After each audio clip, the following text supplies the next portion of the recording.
नमस्ते। कभी ये सोचा है कि एक्सरे मशीन के अंदर आखिर ऐसा क्या होता है जो उसे इतनी पावरफुल इमेज बनाने में मदद करता है? आज हम एक ऐसे ही कह सकते हैं एक गुमनाम हीरो की बात करने वाले। एक ऐसा हिस्सा जो पर्दे के पीछे रहकर काम करता है, लेकिन जिसके बिना सच कहूं तो मॉडर्न मेडिकल इमेजिंग शायद होती ही नहीं। जी हाँ, हम बात कर रहे हैं एक्सरे रोटर की। तो सवाल बहुत सीधा सा है। आखिर एक एक्सरे ट्यूब में इस रोटर की जरूरत ही क्यों पड़ी? इसका असली काम क्या है? ये घूमता कैसे है और इससे पावर कहां से मिलती है भाई? चलिए एक एक करके इन सभी सवालों के जवाब ढूंढते हैं। तो ठीक है, ये रहा हमारा रोड मैप। सबसे पहले देखेंगे कि एक्सरे रोटर आखिर है क्या। फिर बात करेंगे उस सबसे बड़ी प्रॉब्लम की, यानी जबरदस्त गर्मी की। इसके बाद समझेंगे कि रोटर का असली मिशन क्या है, ये घूमता कैसे है, और आखिर में इसकी वायरिंग और कनेक्शंस पर भी एक नजर डालेंगे। चलिए शुरू करते हैं। तो सबसे पहला सवाल, आखिर ये रोटर है क्या चीज? देखिए, इसे समझने के लिए ना हमें इसके दो सबसे जरूरी हिस्सों को जानना होगा। ये दोनों हिस्से एक टीम की तरह मिलकर काम करते हैं। तो ये दो हिस्से हैं, स्टेटर और रोटर। अब यहां एक बहुत ही दिलचस्प बात है, ध्यान से सुनिएगा। जो स्टेटर है वो ट्यूब के बाहर रहता है और रोटर वो वैक्यूम सील ट्यूब के अंदर। सोचिए, एक बाहर और एक अंदर, और यही बात इनकी कहानी को इतना कमाल का बनाती है। सवाल यह है कि बिना एक दूसरे को छुए ये काम कैसे करते हैं। खैर, इस पर हम आगे आएंगे। चलिए अब आते हैं उस असली वजह पर, उस असली प्रॉब्लम पर जिसके चलते रोटर को बनाना ही पड़ा। और वो प्रॉब्लम है हीट। जी हाँ, एक्सरे बनाने की प्रोसेस में पैदा होने वाली बेहिसाब जबरदस्त गर्मी। ये फैक्ट जानकर शायद थोड़ा झटका लगे, लेकिन सच यही है।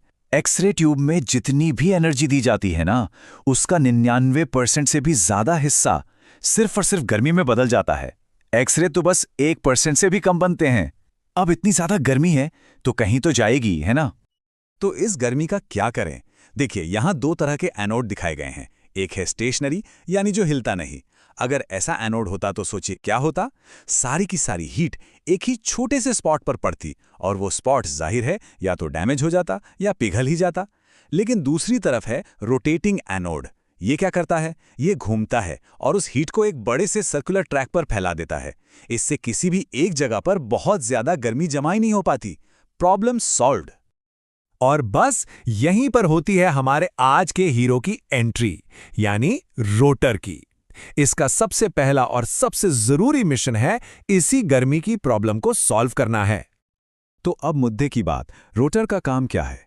इसका सिर्फ और सिर्फ एक ही काम है, एनोड टारगेट को बहुत बहुत ज्यादा तेज स्पीड से घुमाना। दैट्स इट, बस इतना ही। लेकिन ये एक छोटा सा काम ही सब कुछ बदल कर रख देता है। सोचिए, सिर्फ इस घूमने की वजह से कितने फायदे होते हैं। सबसे बड़ा फायदा तो यही है कि एनोड पिघलने से बच जाता है। अब क्योंकि वो पिघलता नहीं, तो डॉक्टर्स ज्यादा पावर वाले एक्सरे शॉट्स ले सकते हैं। और इसका नतीजा हमें मिलती हैं एकदम शार्प, एकदम क्लियर तस्वीरें।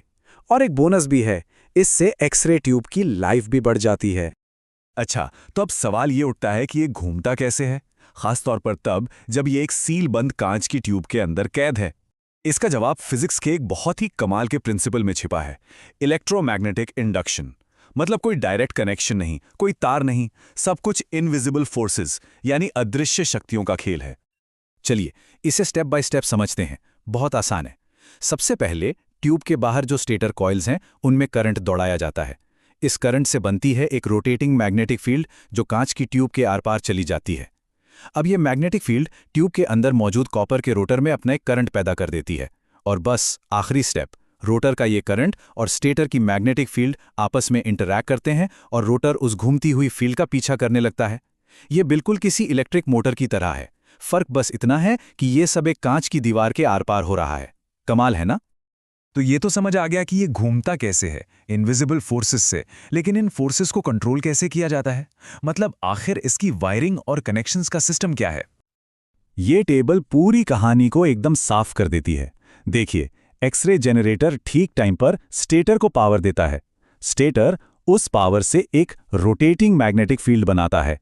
और सबसे मजेदार बात, रोटर तक कोई भी तार नहीं जाता। वो पूरी तरह से वायरलेस है, सिर्फ उस मैग्नेटिक फोर्स की ताकत से घूमता है। तो कुल मिला के कहानी ये है कि रोटर एक बहुत ही सिंपल लेकिन जीनियस सॉल्यूशन है। ये गर्मी को मैनेज करता है और ऐसा करके ये उन पावरफुल और क्लियर एक्सरे को मुमकिन बनाता है जो आज की मेडिकल डायग्नोसिस के लिए इतने ज़रूरी हैं।